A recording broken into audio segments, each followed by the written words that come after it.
Good morning बच्चों। ये आपकी 8th क्लास की मैथ्स की बुक है। मैं विकास सर आपको अब डेली कंटिन्यू मैथ्स पढ़ाऊँगा। डेली हम बच्चों थोड़ा थोड़ा मैथ्स पढ़ेंगे, ठीक है। तो देखो चैप्टर नंबर 1 जो है 8th क्लास का वो है आपका एक्सपोनेंट एंड रैशनल नंबर्स, ठीक है। तो इस चैप्टर में सबसे पहले आपका एक्सपोनेंट का मीनिंग समझना चाहिए कि क्या है एक्सपोनेंट। देखो एक्सपोनेंट मैं आपको रिटर्न में दिखा रहा हूँ कि एक्सपोनेंट देखो बच्चों, जैसे मैंने यहाँ पे लिखा है 2 और एक ऊपर लिखा है 5।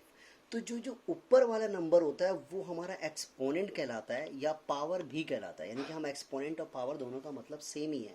और जो नीचे वाला नंबर होता है वो बेस होता है। मैं एक और एग्जांपल समझा देता हूँ। जैसे 3 की पावर में यहाँ पे मैंने 2 लिख दिया है, तो 3 जो होगा वो बेस कहलाएगा।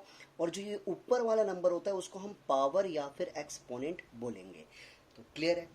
अच्छा, किसी भी एक्सपोनेंशियल नंबर को हम अगर हमें एक्सपोनेंशियल फॉर्म में लिखना है तो जैसे कोई नंबर जितनी बार मल्टीप्लाई में लिखा हो हम उसको उसकी पावर उतनी लगा के लिख देंगे। अगर ये 5 बार होता तो ए की पावर 5, 6 बार होता तो ए की पावर 6।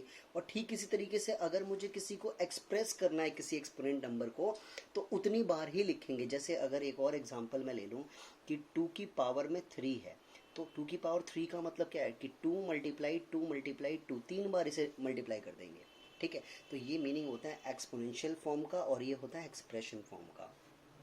इसी के बिहाफ पे इसमें बना हुआ है लॉज ऑफ एक्सपोनेंट, ठीक है।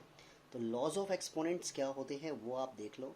आपको अपनी कॉपी पे भी इसी तरीके से फर्स्ट पेज में उतारना ये सारा लॉज ऑफ एक्सपोनेंट्स। देखो बच्चों, सबसे पहला लॉ ये होता है कि मल्टीप्लाई में अगर आपके पास बेस सेम हो, देखो दोनों के बेस में ए है और पावर कुछ भी हो, ठीक है, पावर डिफरेंट होंगी। दोनों मल्टीप्लाई में बेस सेम हो और पावर डिफरेंट हो तो हम पावर्स को ना ऐड कर लेते हैं, m प्लस एन, यानी दोनों पावरों को हम ऐड कर लेंगे। ठीक इसी तरीके से अगर हमारे पास सेम बेस हो और डिवाइड का साइन आ जाए तो डिवाइड में हम पावर्स को ना माइनस करते हैं, ठीक है। फिर आपके पास है कि किसी भी नंबर की पावर अगर ज़ीरो हो तो आप डायरेक्ट आंसर 1 लिखोगे, ठीक है।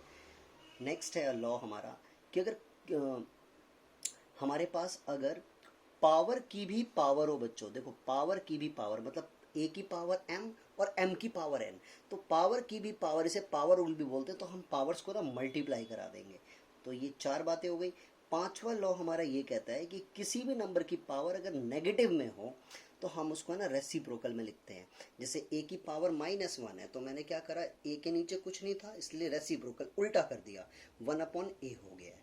अच्छा, 2 लॉ और हैं जो कि आपने बड़ी क्लासेस में पढ़ना है 9th में, मैं फिर भी आपको अभी बता देता हूँ कि अगर हमारे पास बेसिस हमारे डिफरेंट हो, ठीक है, और पावर सेम हो, देखो ध्यान से ये फर्स्ट वाले से थोड़ा सा मैच कर रहा है कि हमारे बेस डिफरेंट है और पावर सेम है, तो क्या करना है, एक ही ब्रैकेट लगा के दोनों की मल्टीप्लाई करना है और एक पावर दे देना है।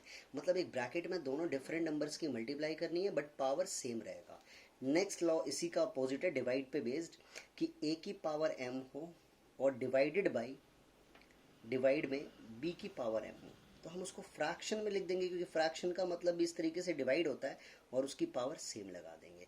तो ये there are 7 laws of exponents हैं जो कि आपने क्लास 8 तक याद रखना है और ये आपको आगे भी काफ़ी हेल्प करेंगे।